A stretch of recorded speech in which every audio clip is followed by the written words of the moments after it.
My name is Yusuf Estes, and originally I'm from Texas. I live now in the Washington, D.C. area, and I came to Islam about 20 years ago because of something very special. Before I came to Islam, I used to call people to Christianity. Everywhere I went, I would be carrying my Bible with me.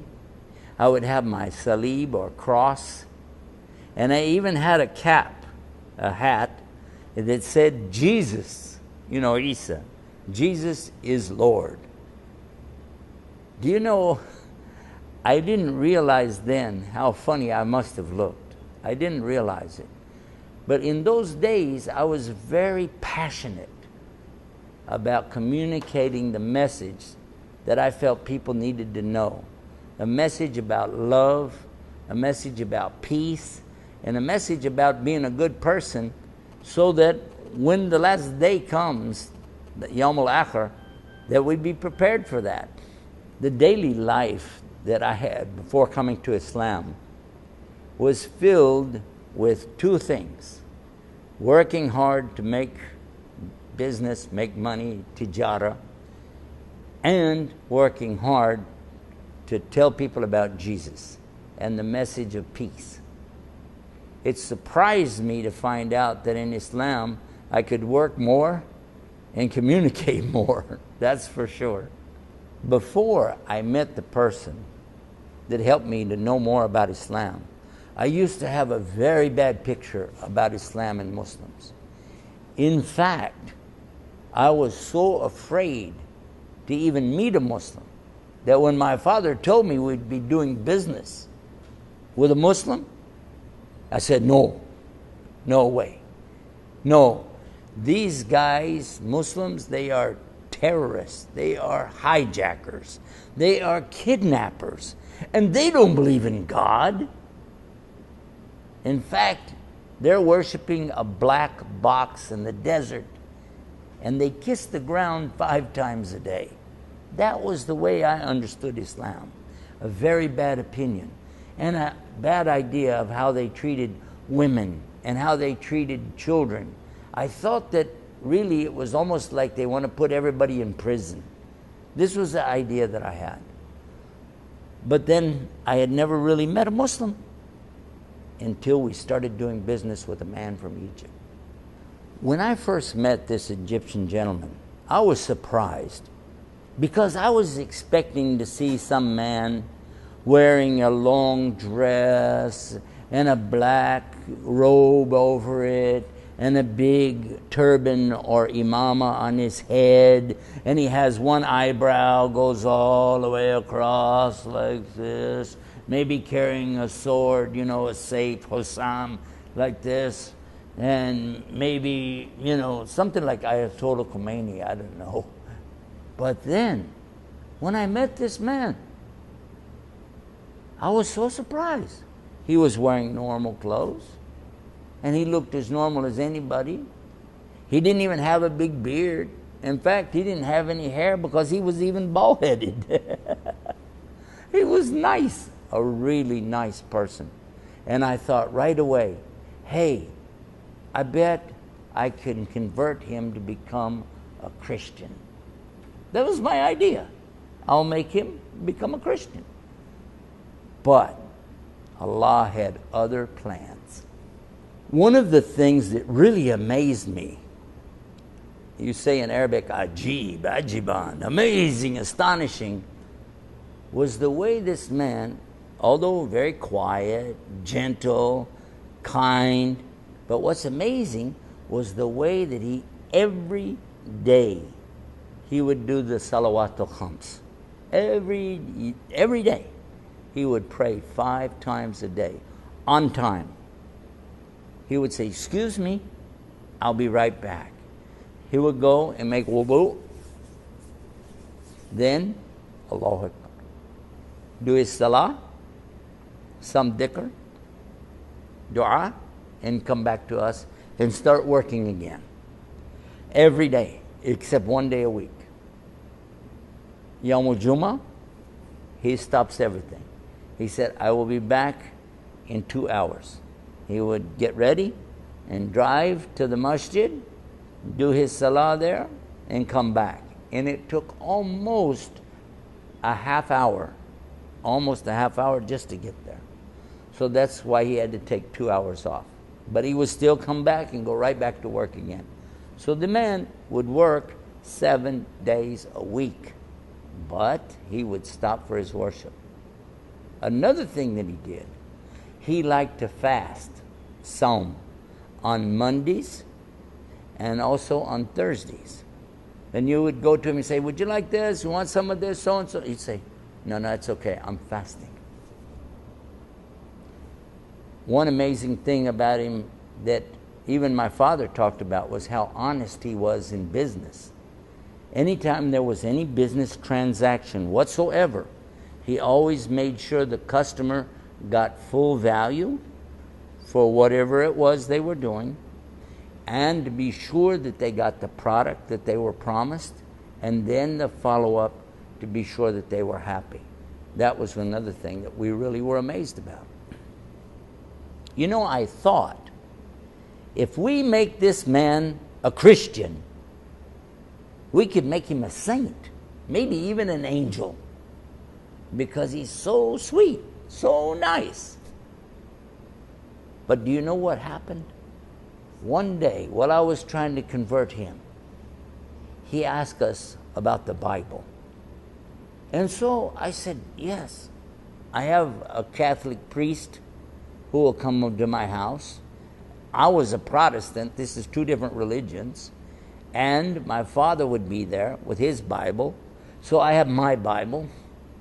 My father has a different Bible. The Catholic has another Bible. And we'll sit there and try to talk to him about all this. But then we began saying, which Bible, between us. All the time, the Muslim, he's sitting there, quiet. So we ask him, well, how many versions, of that Quran do you have? He said, 1. Just 1. And it's still in Arabic. The way it came, it's perfect, nothing's missing. No words are missing. No pages are missing. Not even a dot is missing. So then we had another idea. Let's talk to him about God. But when we started to talk about God, he said, can you explain Trinity? Well, we tried to explain how 3 could be 1. We get many examples, but none of them really hold up very good. Do you know that when we ask him, what do you guys say about God? He said, well, it's pretty simple. And he said what Allah said in the Quran, A'udhu billahi minash shaitanir rajim, Bismillahir Rahmanir Rahim, Qul huwa Allahu ahad, Allahu samad, lam yalid, wa lam yulad, wa lam yakuluhu kufuwan ahad. And do you know, his argument was so strong, we just sat there like this. No expression. Imagine what a beautiful meaning this has when somebody knows. When they really know Allah, He is Ahad, unique, one, no partners. And He takes care of everything. And He has no father, He has no sons, He has no relatives, no daughters, no cousins, no uncles. And He is not like anything. He is Ahad, unique. Amazing. Many people ask me, how did you feel about being a Christian? What was it like to be a Christian? Did you ever have any doubts about Christianity? Well, actually, at one point in my life, I was so involved in Christianity, believing in it, that I thought it was everything, until I began to find mistakes in the Bible. serious mistakes in the Bible. And then it made me begin to doubt. Not doubt about God, no, but to doubt about the Bible. And what about Christianity? Some of the things that we think about when we talk about this subject is, why is it called Christianity? Because if it's called Christianity, it means you have to follow Jesus Christ. But what about all the people before that? They couldn't have known about him because he wasn't here. What about Adam, Abraham, Moses, David, Suleiman, all the prophets? And then what about Jesus himself? Did he say, I'm a Christian? Actually, I found in the Bible, it says that they were never called Christians until they took their message to Antioch, long after Jesus was gone, long after Paul came into the religion and started changing things. Even then he said, we were never called Christians until after Antioch. Then I started thinking, if the name is not right, the book has some mistakes, I don't know. But when I looked at other options, other religions, I wasn't very impressed. I really wasn't. And I had not really heard anything about Islam. And I never met any Muslims. Not until my Egyptian friend. But then I began to observe some things that really made me see a beautiful connection. One of the things that my Egyptian friend told me is that we Muslims believe in Jesus. I said, what? Because I know Jewish, you know, the Yahudi, they believe in Adam and Abraham and Isaac, Ishaq, Ishmael. They believe in Suleiman and David and all these prophets. They believe in the Old Testament, but they do not believe in Jesus.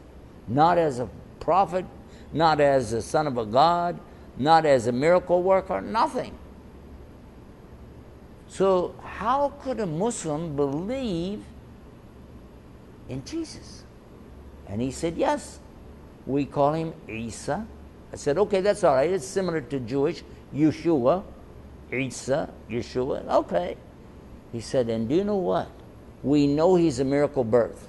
Oh, the Immaculate Conception, mu'jiza from Allah. So, okay. And we know that he did miracles. Even when he was born, he could speak. Isa alayhi salam, he could speak when he was born. And he told the people he was a prophet. And he had a mission. I was like, really? I don't know that. And he did miracles. People that had skin disease, they were cured. People who couldn't walk, lame, they were cured. People that were blind, and they were cured. Even a dead man was brought back to life. The story is in the Bible, Lazarus, but you're telling me a Muslim believes this? Huh? I said, yeah. I said, okay, well, what do you believe about Jesus? We say he's the Son of God. What do you say? He said, we say he's the son of Mary. Oh yeah, that makes sense. He is the son of Mary. He said, this way we don't have to try to resolve the issue of son of God. Ibn Allah, a'udhu billah, astaghfirullah. Allah has a son, a'udhu billah. So this is where it really starts making you think. Muslims do believe so much, almost, it's almost exactly, almost, but maybe a little bit different. Because when we came to the subject of Son of God, he said, no. Son of Mary, yes. Mu'jiza, yes. Even the kalimatullah, the word of God, the logos. When Allah wants anything, he just says, kun fayakun. Be, and it is. And that's how he created Jesus. And I thought, oh, it's in the Bible. The Kitab al-Maqdis, that's what it says. Be, and it is. And that's how he made him. So, Maryam is the mother God is the creator. Exactly what my Muslim friend told me. I thought, oh, if this is the case, what else do you believe? He said, we believe he's not dead. He's with Allah, and he will come in the last day. Oh my God. I said, this man is going to be easy. I can convert him right now. This is almost the same thing. But then it happened. The big event happened. The Catholic priest friend of mine said, I want to go to the mosque. I want to see, what do they do? And he went to the mosque.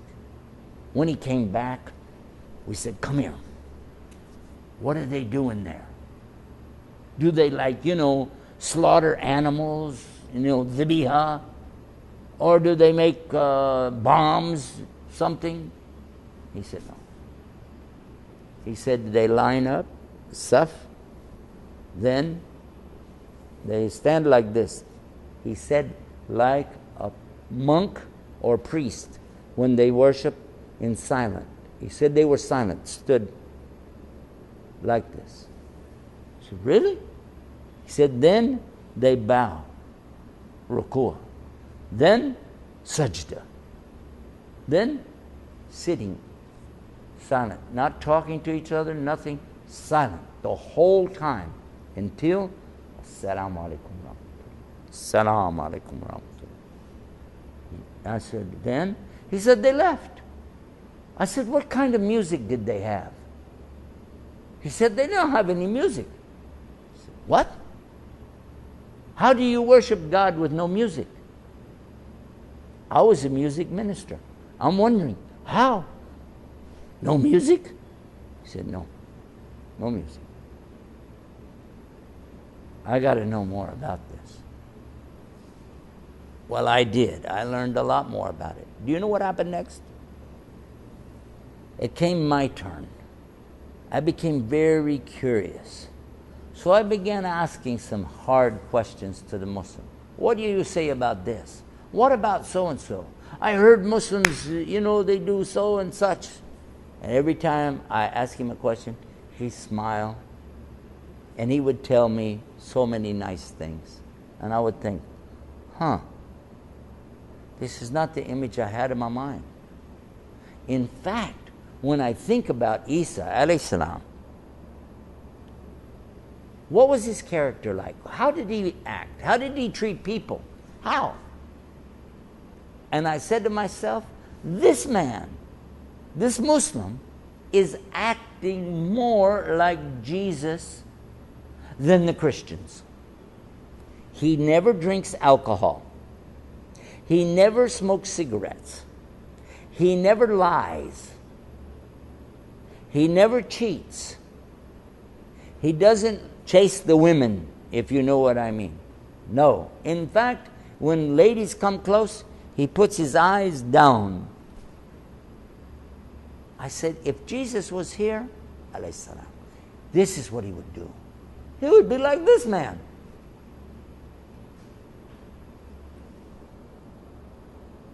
I still wondered, how can I get him to be a Christian? It was still in my mind. How can I get him to be a Christian? But all along, I was wishing I could be more like this man, because he was at peace inside. No matter what happened, if we have a flat tire on the road, he's at peace with it. It's alhamdulillah, qadarullah. I don't know what he meant. He said, qadarullah, mashallah. I don't know what it meant. But he would say that and he would smile. If we ran out of gasoline, no fuel, alhamdulillah, qadarullah. If I didn't have the money to pay for something, qadarullah, mashallah. No matter what happened, he was okay. I'm wondering how. How can this man be in such peace all the time? I wish I would be like that. When I think about my friend, the Muslim, I almost laugh now to remember how patient he was with me. Because I would be telling him, this and so, and come on and be a Christian. And he would smile. Finally, one day, he said to me, I will go to your religion if your religion is better than my religion. But You need proof. Proof? Well, we know in Islam that dalil is something very important. If somebody tells you anything, ana dalil ya akhi, right? But never in Christianity anybody said this to me. What is your proof? Proof? I even said to him, proof? Religion is not about proof. It's about faith. All about faith, no proof. He said in Islam, we have both. We have faith, but we have proof. And when he said that, it came in my mind. And I said to him, do you mean to sit there and tell me, as a Muslim, you can prove there's God? Then he said to me, do you mean to sit there as a preacher for Christians and you can't? Now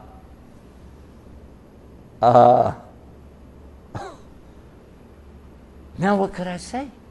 Because I want to know what's his proof.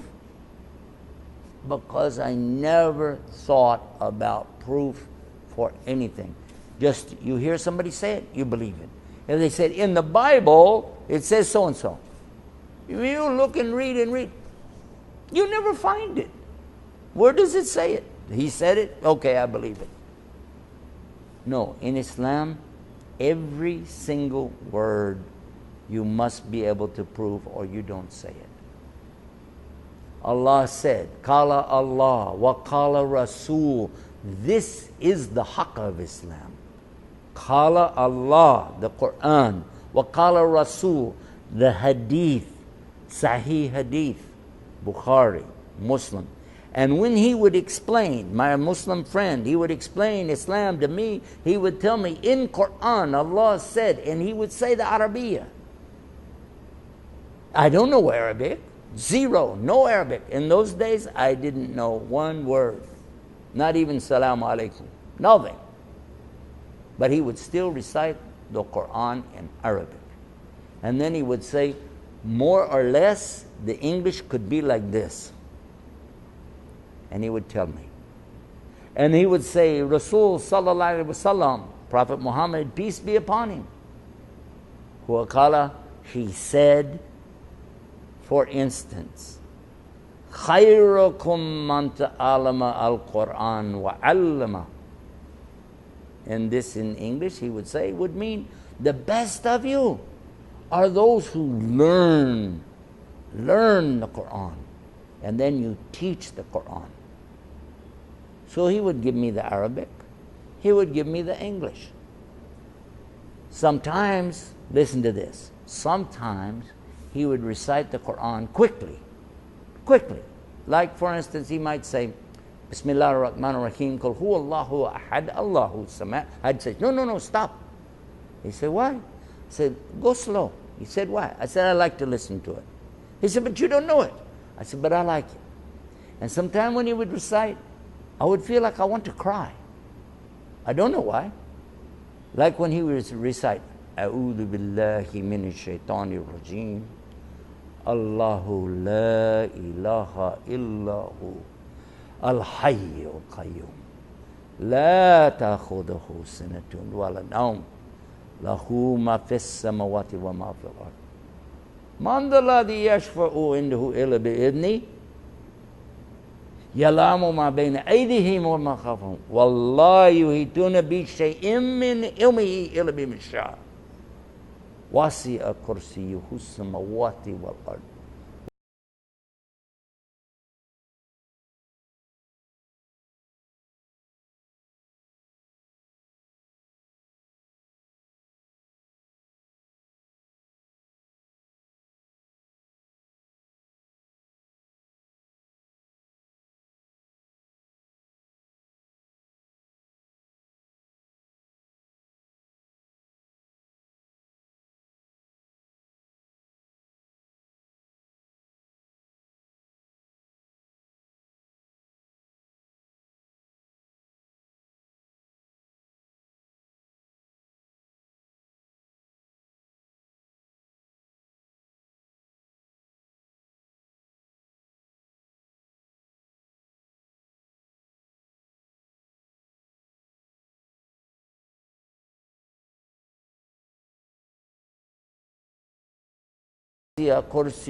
I think that's why I told him, no, oh, slow, what is this? What is this?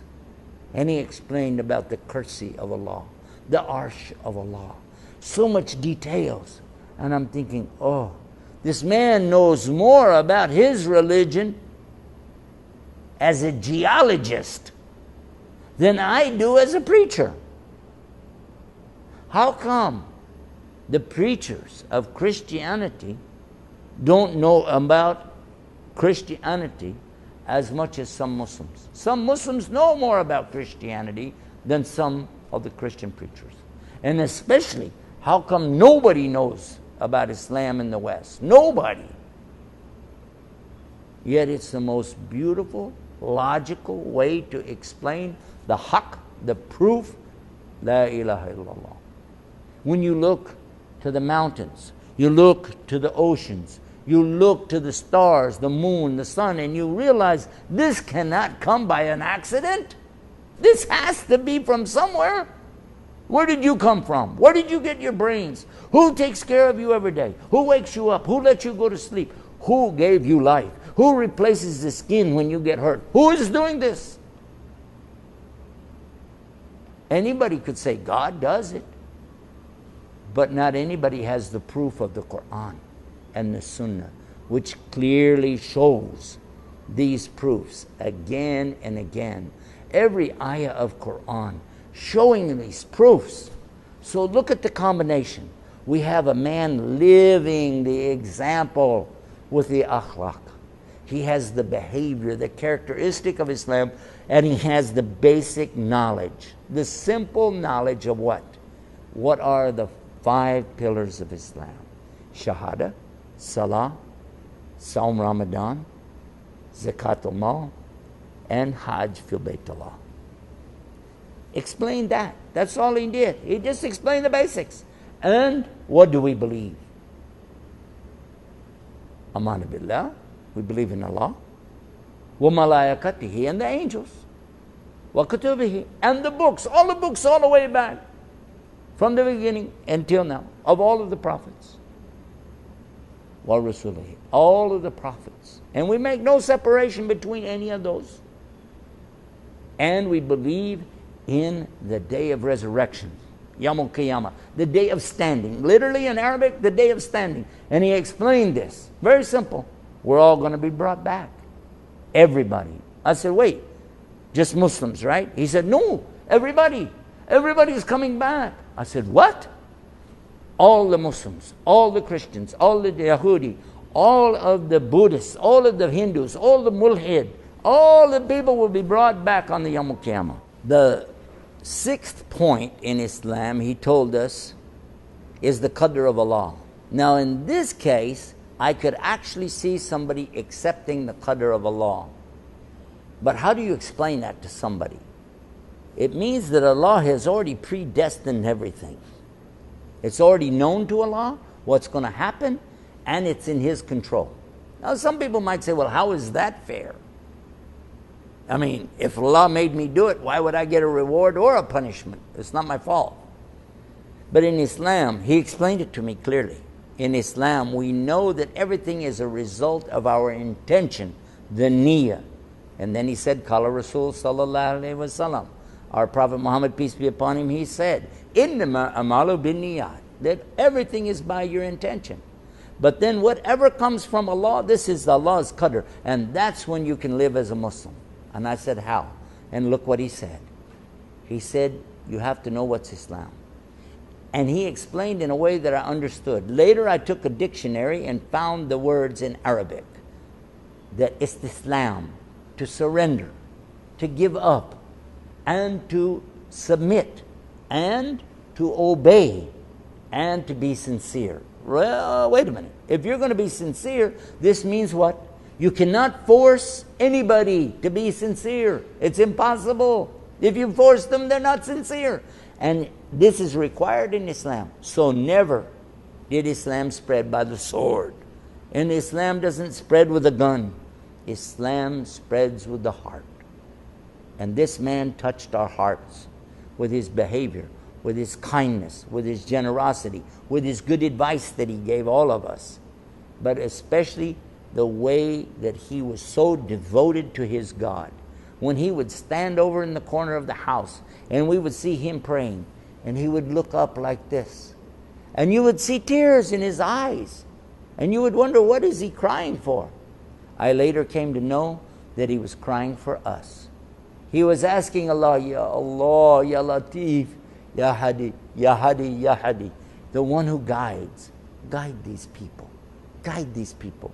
They're nice people. Oh Allah, guide them. And tears coming down his face. Allah. Do you know? He said to me the key words.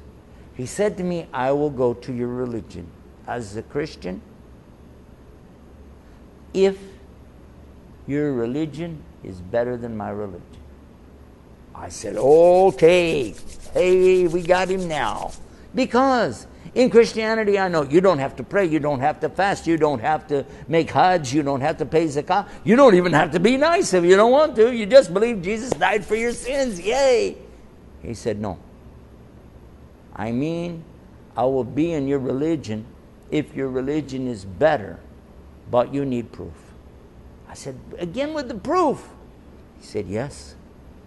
Because there's nothing we do in Islam except we know there's a proof. Whether we know the reason or not, that's another subject. Why we don't eat pork, why women should cover themselves up, why men don't go out here touching other women, and why we must never cheat or must never lie. The reasons are with Allah. But we know the proof is from the Quran and the Sunnah. This is what we live by.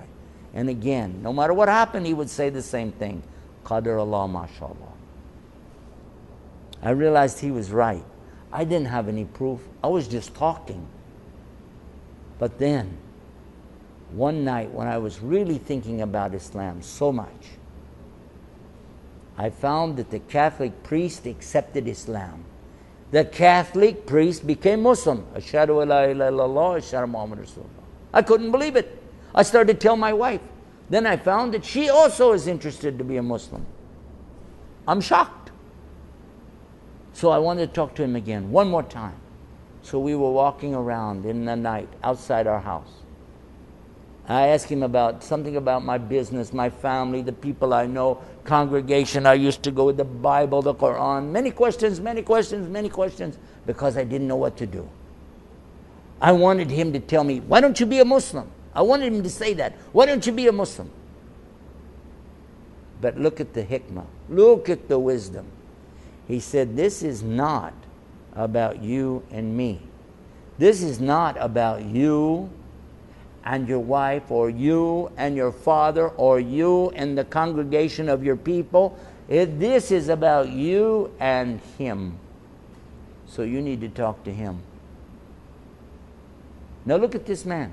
He's crying, oh Allah, guide them. But he doesn't say, I want you to be guided by me. No. He let Allah do what Allah does. And he cried for us. He went and prayed. And while he was praying, I went and put my head on the ground. And I said, God, if you're there, guide me. And when I raised up my head, I knew there really is God. He's one. La sharika lah. He has no partners. And I knew Muhammad sallallahu alaihi wasallam is his final messenger. And I have to follow it. I have to follow it. There's no option. There's no